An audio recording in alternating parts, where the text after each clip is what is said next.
Baik, Assalamualaikum warahmatullahi wabarakatuh. Di sini kami dari kelompok 3 akan mempresentasikan dari perusahaan UMKM, yaitu perusahaan Kingdom Look.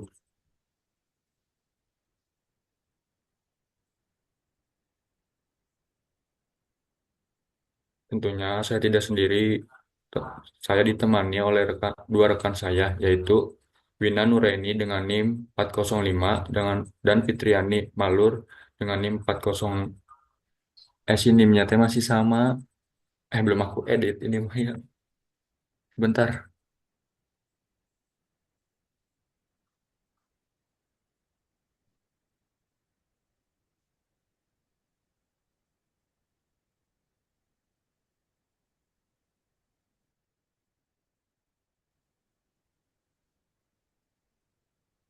Baik, Assalamualaikum warahmatullahi wabarakatuh. Di sini kami dari kelompok 3 izin mempresentasikan dari analisis perusahaan yang kami. Bentar ulang. Assalamualaikum warahmatullahi wabarakatuh. Di sini kami dari kelompok 3 izin mempresentasikan dari perusahaan kami yang kami. Bentar ulang. Sok.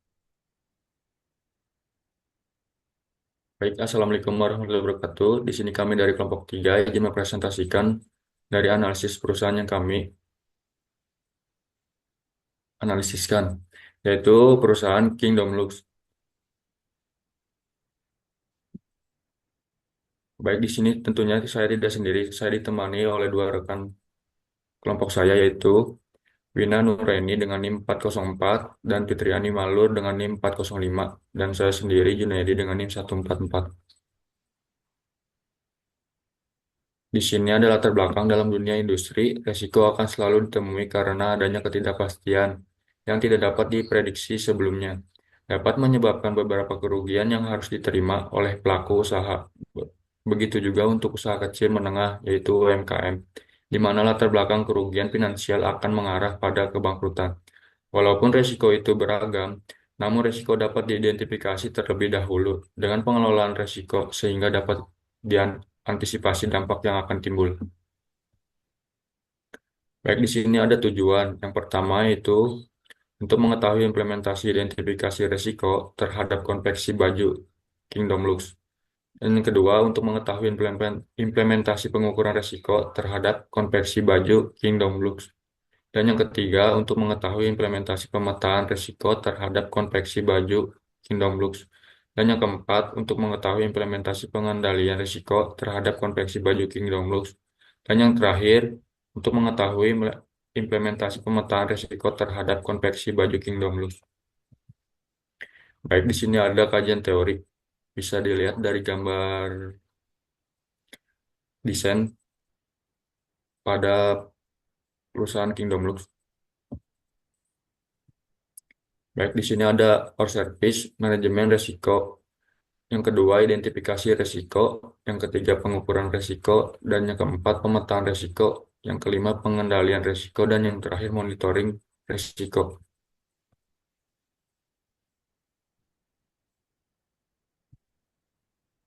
Baik, di sini ada profil perusahaan. Nama perusahaan Kingdom Lux. Nama pendiri Andriani Purwaningsih. Tahun berdiri pada tanggal 20 Desember 2020. Bidang usaha konveksi baju. Alamat Kampung Ciputri, RT 09 RW 05, Kelurahan Cigugur Tengah, Kecamatan Cimahi Tengah, Kota Cimahi. Media sosial Kingdom Lux. Marketplace Kingdom Lux Official. Baik, di sini ada identifikasi risiko Kingdom Lux. Yang pertama ada SDM, common error, kesehatan pekerja, kurangnya keterampilan pekerja. Dan yang kedua ada operasional, pesan overload, produk cacat, pemadaman listrik. Dan yang ketiga ada bagian keuangan, pembayaran tidak tepat waktu, dan kerugian. Dan yang terakhir ada pemasaran, yaitu pesaing dan promosi. Baik, slide selanjutnya akan disampaikan oleh rekan saya. Untuk topik yang selanjutnya, ada pengukuran resiko dengan jenis resiko, kategori, probabilitas, dan juga dampak. Yang pertama ada resiko SDM dengan tiga kategori, yaitu rendah, sedang, dan tinggi. dengan probabilitas rendah sekitar 1 sampai 3 kali per bulan dengan dampak kerugian sebesar 100.000 sampai dengan 200.000. Kemudian ada kategori sedang dengan probabilitas 4 sampai 5 kali per bulan dengan dampak 200.000 sampai dengan 300.000 per bulan. Kemudian ada kategori tinggi dengan probabilitas kejadian sekitar 6 sampai 7 kali per bulan dengan dampak 300.000 sampai dengan 400.000. Kemudian yang kedua ada kesehatan pekerja dengan kategori rendah, tinggi, dan sedang. Untuk kategori rendah, probabilitas terjadinya sekitar 1 sampai 2 hari per bulan dengan dampak kerugian yaitu sekitar 50.000 sampai dengan 100.000 per bulan. Nah, untuk yang tinggi ada probabilitas kejadian sekitar 2 sampai 3 hari per bulan dengan dampak kerugian sebesar 100.000 sampai dengan 200.000. Kemudian ada kategori sedang dengan probabilitas kejadian sekitar 4 sampai 5 hari dalam sebulan dengan dampak kerugian sebesar 200 sampai 300.000 sebulan. Oke. Kemudian ada kurangnya keterampilan pekerja. Untuk kategori rendah, probabilitas kejadiannya sekitar 1 sampai 2 kali per bulan dengan dampak 200.000 sampai 400.000. Kemudian ada kategori sedang dengan probabilitas 3 sampai 5 kali terjadi dalam 1 bulan dengan dampak kerugian sebesar 400.000 sampai 600.000. Kemudian ada kategori tinggi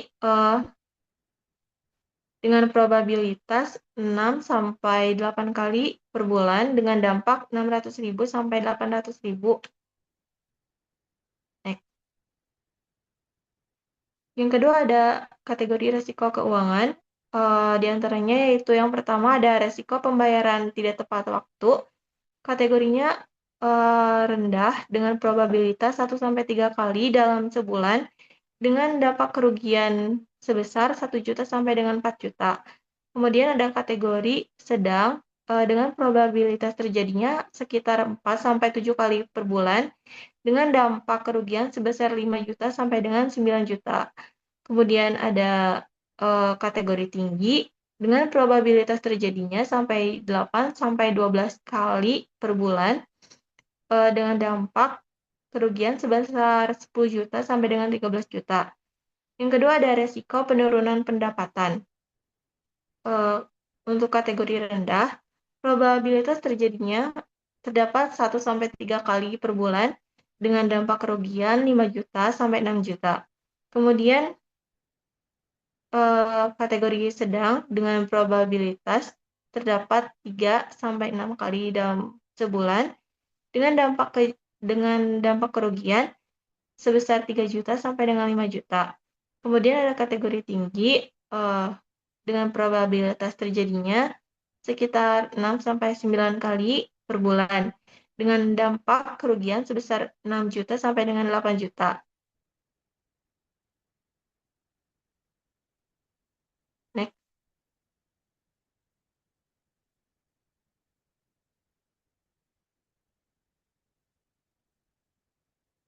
Boleh di next.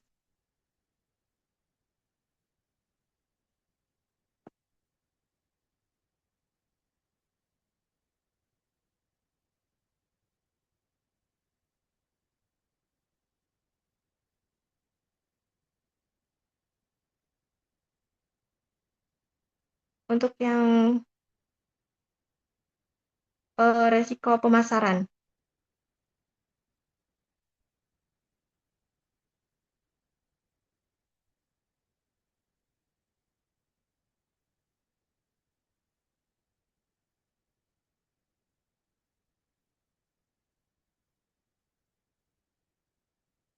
Oke.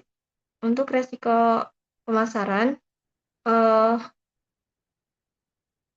yang pertama ada resiko pesaing dengan kategori rendah dengan probabilitas terjadinya 1 sampai 3 pesaing dan dampak kerugiannya sebesar 5 sampai 6 juta. Kemudian ada kategori sedang dengan probabilitas 4 sampai 8 pesaing dengan dampak terjadinya 3 sampai 5 juta. Kemudian ada kategori tinggi, terdapat 9 atau 12 pesaing dengan dampak 6 juta sampai 8 juta kerugian. Kemudian ada resiko kegagalan promosi dengan kategori rendah, terdapat 1 sampai 4 promosi dengan dampak kerugian sebesar 500.000 sampai dengan 1 juta. Kemudian ada kategori sedang dengan probabilitas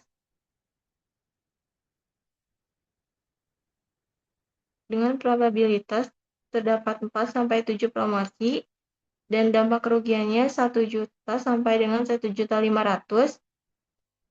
Kemudian ada kategori tinggi, terdapat 7 sampai 10 promosi dengan dampak kerugian sebesar 1.500.000 sampai dengan 2 juta.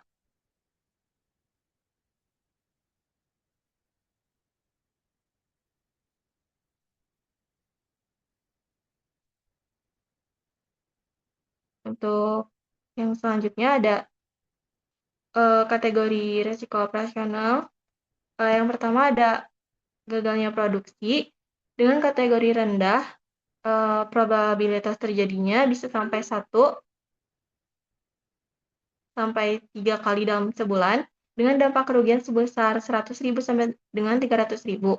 Kemudian ada kategori sedang dengan probabilitas terjadinya sebanyak 4 sampai 7 kali dalam sebulan dan dampak kerugiannya sebesar 400.000 sampai 700.000. Kemudian ada kategori tinggi dengan probabilitas terjadinya sekitar 8 sampai dengan 11 kali dalam sebulan dengan dampak kerugian sebesar 800.000 sampai dengan 11 juta. Kemudian yang kedua ada pesanan overload dengan kategori rendah bisa jadi sekitar 1 sampai 3 kali dalam sebulan dan dampak kerugiannya bisa 100.000 sampai dengan 200.000. Kemudian ada kategori sedang dengan probabilitas terjadinya sekitar 4 sampai 7 kali dalam sebulan, dampak kerugiannya sebesar 300.000 sampai dengan 400.000. Kemudian ada kategori tinggi dengan probabilitas terjadinya 8 sampai 11 kali. Oke, yang selanjutnya ada resiko operasional. Untuk kategori rendah dengan ada probabilitas sekitar 1 sampai 3 kali dalam sebulan dengan dampak kerugian sebesar 100.000 sampai dengan 300.000. Kemudian untuk kategori sedang, probabilitas terjadinya sampai 4 sampai 7 kali dalam sebulan dengan dampak kerugian sebesar 400.000 sampai dengan 700.000. Kemudian ada kategori tinggi dengan probabilitas terjadinya sekitar 8 sampai 11 kali dalam sebulan. Dampak kerugiannya sebesar 800.000 sampai dengan 11 juta. Kemudian ada pesanan overload. Untuk kategori rendah, probabilitas terjadinya sekitar 1 sampai 3 kali dalam sebulan dengan dampak kerugian sebesar 100.000 sampai 200.000. Kemudian untuk kategori sedang, probabilitas terjadinya sekitar 4 sampai 7 kali dalam sebulan. Dampak kerugiannya sebesar 300.000 sampai dengan 400.000. Kemudian untuk kategori tinggi, probabilitas terjadinya sekitar 8 sampai 11 kali dalam sebulan dengan dampak kerugian sebesar 500 sampai dengan 600.000.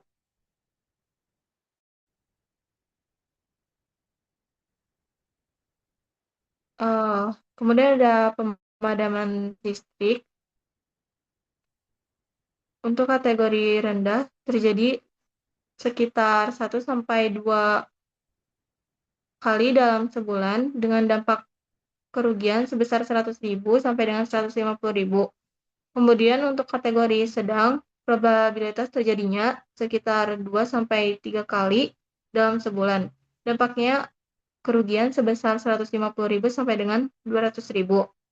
Untuk kategori tinggi, probabilitas terjadinya sekitar 3 sampai 4 kali dalam sebulan dan dampak kerugiannya sebesar 200.000 sampai dengan 250.000.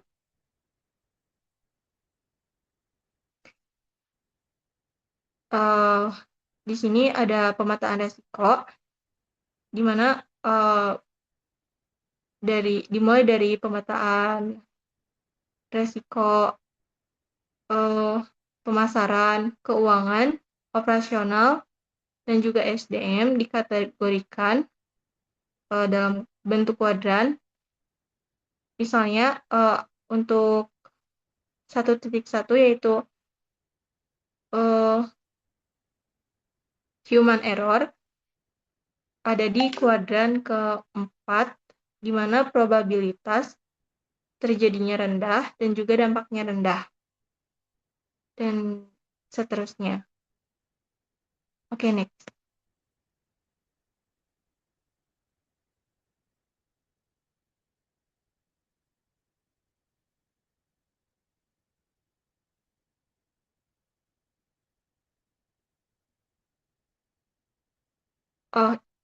Ini salah satu contoh untuk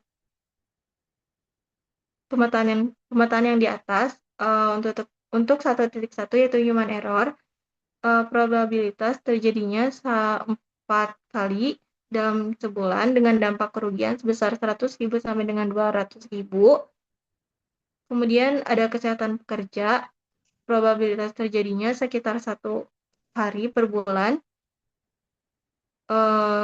dengan total kerugian sebesar 50.000 sampai dengan 100.000. Kemudian kekurangan pekerja, probabilitas terjadinya bisa jadi 3 kali dalam sebulan dengan kerugian yang dialami sekitar 400.000 sampai dengan 600.000.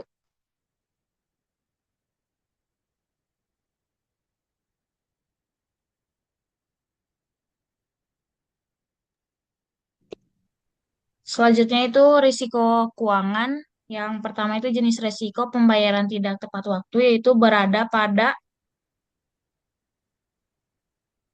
probabilitas 2, yaitu dampaknya itu 5,25. Dan jenis risiko yang kedua yaitu penurunan pendapatan, yaitu probabilitasnya itu ada di titik 0,3 dan dampaknya itu di 1. Adapun probabilitasnya yaitu pembayaran tidak tepat waktu itu ada 4 kali per bulan, kerugiannya itu 1 hari per bulan. Dan dampak dari pembayaran tidak tepat waktu yaitu 10 juta sampai 13 juta, dampak dari kerugiannya itu 5 juta sampai 6 juta.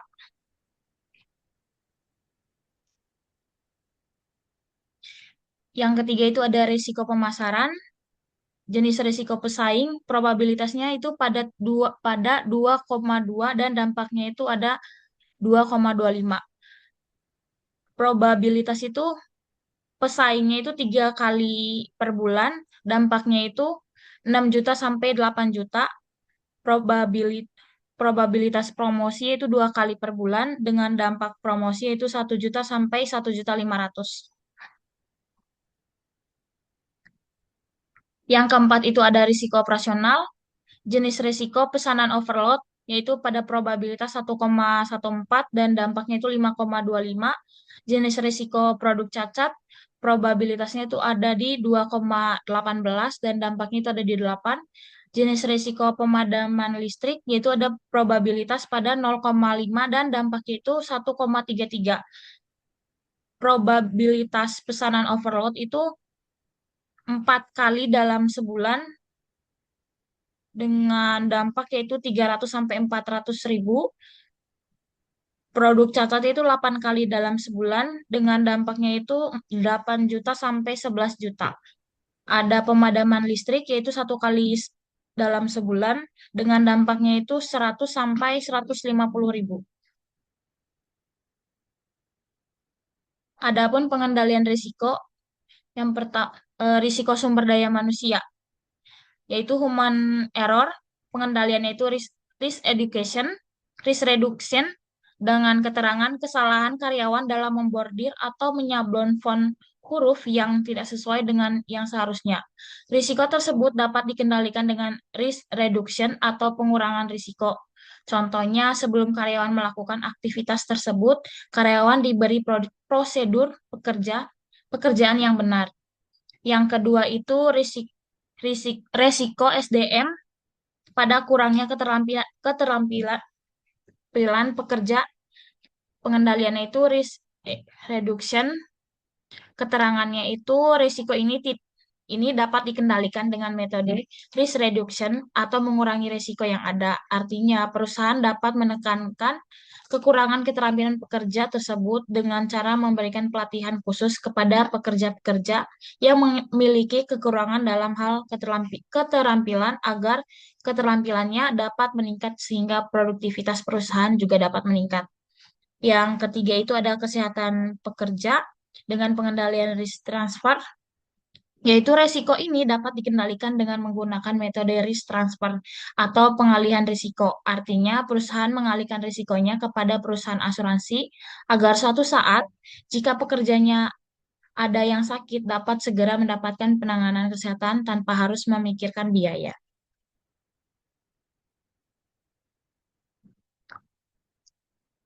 Risiko keuangan yang pertama itu ada pembayaran tidak tepat waktu, pengendaliannya itu risk retention. Dengan resiko tersebut dapat dikendalikan dengan menggunakan metode risk retention atau penanganan risiko dengan cara mewanti-wanti kepada konsumen, contohnya seperti barang akan dikirim jika konsumen sudah melunasi pembayaran sepenuhnya tepat waktu sesuai dengan perjanjian. Yang kedua yaitu penurunan pendapatan. Pengendaliannya itu risk avoidance. Dalam manajemen keuangan Kingdom Lux terdapat risiko penurunan pendapatan perusahaan. Risiko tersebut dapat dikendalikan dengan menggunakan metode risk avoidance atau menghindari risiko. Jadi perusahaan dapat menghindari kegiatan-kegiatan ataupun keputusan-keputusan yang dapat menyebabkan penurunan pendapatan. Contohnya seperti menaikkan harga suatu produk tanpa diiringi dengan kenaikan kualitas. Yang ketiga itu ada risiko operasional. Yang pertama itu kerusakan mesin dengan pengendalian risk transfer. Risiko ini dapat dikendalikan dengan menggunakan metode risk transfer atau pengalihan risiko. Sebelum barang dikirim produsen dan konsumen melakukan perjanjian berupa jika barang suatu sudah dikirim dan diterima oleh konsumen, segala kerusakan barang ditanggung konsumen. Yang kedua itu pemadaman listrik dengan pendalian risk retention. Risiko ini dapat dikendalikan dengan menggunakan metode risk retention atau risiko yang ditanggung sendiri oleh perusahaan. Solusinya adalah perusahaan dapat membeli genset atau jika di saat proses produksi berlangsung dan terjadi pemadaman listrik, perusahaan dapat terus beroperasi. Yang ketiga itu risiko produk rusak dengan pengendalian risk reduction. Risiko produk rusak dapat dikendalikan menggunakan metode risk reduction atau pengurangan risiko dengan cara mencegah risiko produk rusak pada perusahaan. Misalnya, pemilik perusahaan mengevaluasi kinerja pegawai.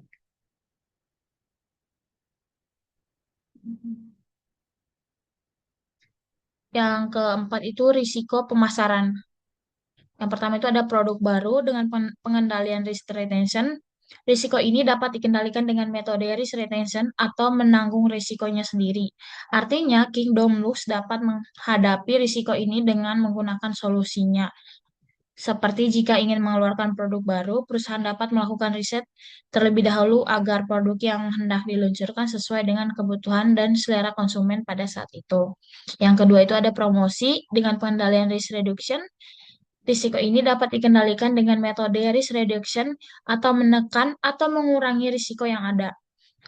Artinya, perusahaan dapat menekan biaya promosi dengan cara melakukan promosi pada berbagai media sosial, sehingga konsumen dapat mengetahui produk yang ditawarkan. Tetapi, perusahaan tidak memerlukan banyak biaya untuk promosi tersebut. Yang terakhir itu ada monitoring risiko. Yang pertama itu ada voluntary, yaitu strategi pemantauan risiko yang tidak diwajibkan oleh hukum, tetapi dilakukan oleh perusahaan untuk membantu mereka belajar dari peristiwa yang telah terjadi di masa lalu. Kingdom Lux melakukan pemantauan risiko karena perusahaan menyadari pentingnya hal tersebut bagi bisnis mereka. Kingdom Lux melakukan monitoring risiko dengan mengevaluasi risiko yang telah terjadi sebelumnya. Yang kedua itu ada obligatory, yaitu strategi pemantauan risiko oleh undang-undang untuk memastikan bahwa metode pemantauan dan monitoring risiko yang tepat digunakan. Dalam hal ini, Kingdom Blues membuat kontrak hukum tertulis bagi konsumen dan karyawannya yang muncul akibat risiko yang terjadi pada bisnis sebelumnya. Yang ketiga itu kontinual, yaitu monitoring selalu berlangsung. Kingdom Books selalu melakukan pemantauan terhadap proses keberlangsungan kegiatan perusahaan. Sehingga dengan adanya pemantauan ini dapat dilihat apakah ada risiko-risiko yang terjadi atau yang berpotensi terjadi. Sekian presentasi dari kelompok 3.